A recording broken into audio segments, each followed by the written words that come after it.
तो मैं ये सोच रहा था कि दुनिया में और कौन से देश हैं जहां इस तरह की रवायत है बुलडोजर चला देने की।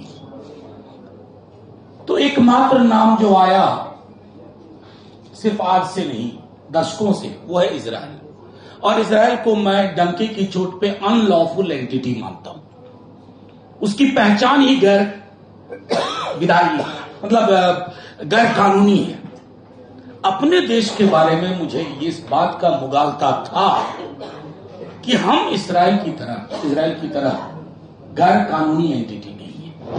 इसको गांधी, नेहरू, आजाद ने कहा है। इसको संविधान बाबा साहब भीमराव अम्बेडकर ने दिया।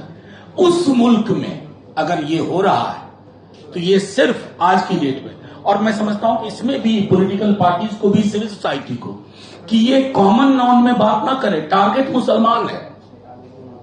मुसलमान है, बिना किंतु परंतु हालांकि के मुसलमान टारगेट किया जा रहा है। एक्यूज्ड हैं आप, एक्यूज्ड। हमारे अंदर भी या तो हम मौन स्वीकृति के साथ बुलडोजर के पक्ष में है या विरोध में मुखर नहीं है, तो वो भी एक तरह की स्वीकृति ही हो जाती है कि रात में सोते वक्त बुलडोजर पे सोचा, थोड़ा एक दो ट्वीट कर दिए और लगा कि हमने अपने कर्तव्य की इतिश्री कर ली।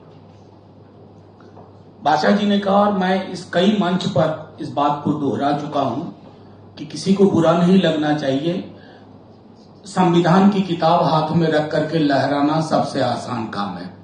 उसमें एक किताब चाहिए, एक हाथ चाहिए, एक लहराना नाम की क्रिया चाहिए, लेकिन उसको जीना, क्योंकि संविधान सिर्फ पन्ना नहीं है, सादा पन्ना नहीं है। Can't be neutral in a moving train. तो ये न्यूट्रलिटी का, या देखेंगे या माहौल बड़ा खराब है, पोलराइजेशन हो जाएगा, सर पे चुनाव आने वाले हैं, इसने बड़ा नुकसान किया है इस डिस्कोर्स ने। और इतना नुकसान किया है कि मैं बिहार के लोकसभा चुनाव के दौरान एक क्षेत्र में गया तो एक बड़ी बाबानुमा शक्ल दिखी और उसका चुनाव चिन्ह बुलडोजर देखा। तो मैंने पूछा, भाई, बोला इन्होंने मांग के बुलडोजर लिया चुनाव चिन्ह। उस व्यक्ति को पता है और वो यूपी से सटा इलाका है। इतना हिंट मैं आपको दे रहा हूं। खैर, मैं ये कहना चाह रहा था कि एक जो कंसेंसस बिल्डिंग हुई, क्यों हिमंतो विश्व शर्मा मियां बोल करके, और हर दिन सुबह हमारे यहां न्यूज एजेंसी जाती है प्रतिक्रिया लेने के लिए। हालांकि ये एक अलग मसला है जो मैं जानता हूं, कभी मामला गुवाहाटी और लखनऊ में भी छिड़ा हुआ है, जिसके पीछे गांधीनगर।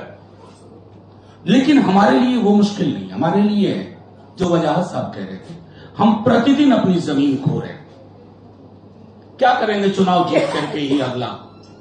अगर चुनाव इसी नैरेटिव पे लड़े जाने हैं कि हमें थोड़ा चुप रह जाना है, चुनाव का नतीजा देख लेना है, तो फिर चुनाव के बाद आपके पास क्या होगा?